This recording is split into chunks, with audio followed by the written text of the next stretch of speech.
Hi there, I'm Storm Team 4 meteorologist and science teacher Ryan Miller.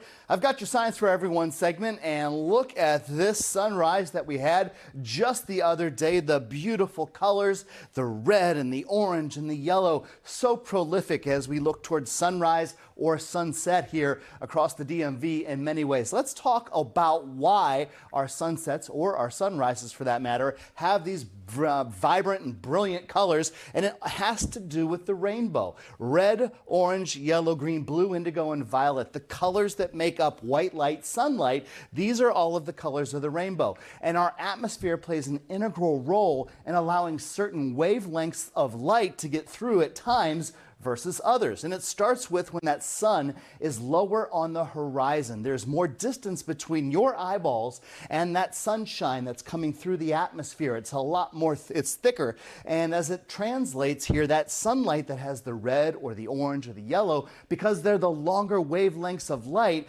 are able to get through that longer distance to travel through the atmosphere and get to your eye. So it's those shorter wavelengths of light, the blues and the violets and the indigos, that end up getting scattered and ultimately aren't the colors that you see when it happens to be sunset or sunrise, those longer wavelengths of light. So let's take a look at some time-lapse photography. I got my markers out here, and to illustrate what I was talking about relative to the distance that light travels through the atmosphere, if you could imagine for a moment, we've got the Earth is rotating, and if you were to be standing on the surface of the Earth like we often are throughout much of our lives here, and if it was noon, you'd be standing right here, and that sun would be high in the sky. And as sunlight is traveling from and through the atmosphere to get to your eyes, it has to go through a certain distance of atmosphere to get to it.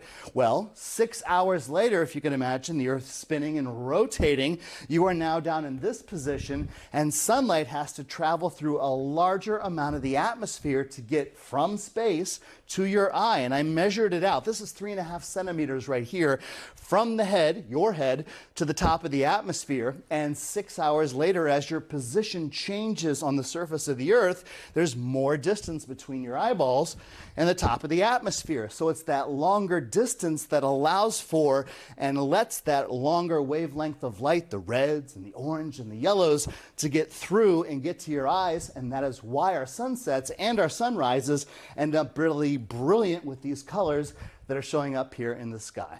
That's a little look at our sunset and sunrises and why they have the colors. I'm Storm Team 4 meteorologist and science teacher Ryan Miller.